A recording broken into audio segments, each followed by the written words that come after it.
Hello, this is Cho of the Shiny Colors Discord. Welcome to another episode of the Shiny Review. Today we've got two new cards to talk about. We have a Produce SSR for Mano, and we have a Support SSR for Yuika.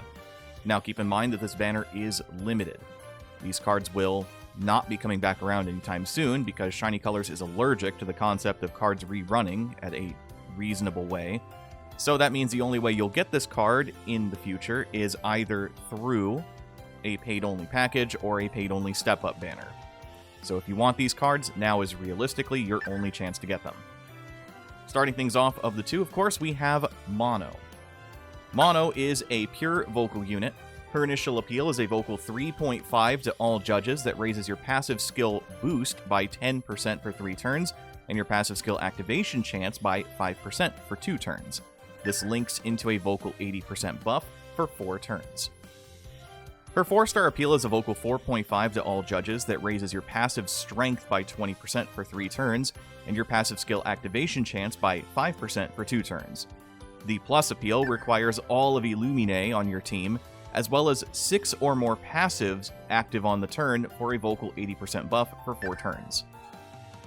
As for her passives, her 1-star passive is a vocal 60% up if it's turned to her earlier and has a 35% chance to activate once. Her 2-star passive is a vocal 90% up and memory gauge 25% up. That requires the full Illumination Stars lineup, which has a 30% chance to activate twice. Her 4-star passive is a vocal 150% up if you have 2 or more active passive skill activation up buffs, which has a 20% chance to activate 3 times. Her total stat uncap is listed as shown, which is 150 plus 100 plus another 50, so 300, 400 total. Her memory appeal when maxed out is a vocal 2.5 that links into another vocal 2.5. Mano is pretty strong. I said it before with my Collet Mano, but it won't take much for a 10 or 20 or even a combined 30% passive buff to your own passives to make this card scale like crazy for any team that can afford the position. They intend to make her extremely Illumine focused thanks to her passives, meaning that we're safe for now from this card running rampant across Fest for any teams that can afford to use her.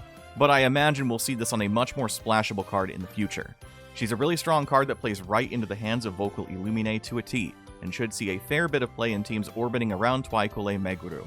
I would say as a unit she earns anywhere from an A+ to an S+, and as a center, A to A+. Her memory appeal is just fine. Next on the list then, of course, we have Yuika, when we start with her masteries. She has 3 unique masteries worth talking about. Unit Mastery SP, which reaches plus 8 at level 75. Otherwise, it is plus 6 at level 65, plus 4 at level 50.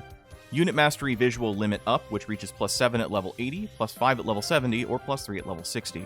And finally, Visual Mastery Stamina, reaching plus 7 at level 80, plus 5 at level 70, and plus 3 at level 65.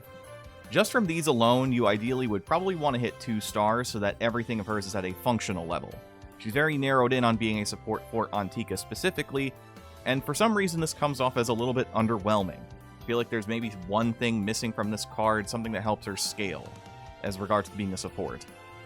Now, as for the rest of what this Yuika does, her appeals are a Visual 2.5 that raises your Visual by 35% for 4 turns, and the upgraded version of 4 stars is a Visual 3.5 that raises your Visual by 70% for 4 turns. She only has 2 passives really worth talking about, which is her 2-star passive, a Visual 120% up if your max mental is 4,500 or more, and your current mental is 89% or lower. It has a 20% chance to activate twice. And lastly, a Visual 100% up at 4 stars if you're in the visual position, and has a 20% chance to activate once. Yuika is fine. I mean, obviously, design-wise, this card is really cool and has been a huge spark for Antika fan art, so if you're in it for the design, then absolutely pick up this card, but functionally, she's not really all that crazy when you consider that she only really has one generic-ish passive, as the visual position one only has a singular place you can use it compared to all 5 spots on your team.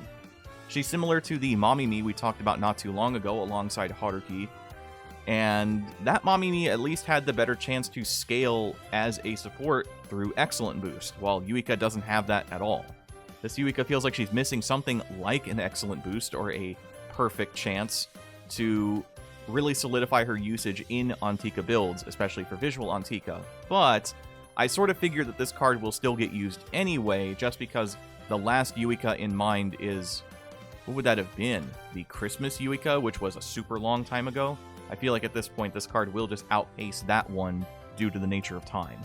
I'm going to give this card a B+ to an A-. So, that will do it for the video today. Thank you so much, as always, for watching. Next time, we'll be talking about whatever banner comes next, so let's look forward to it together. Till then, I've been Cho.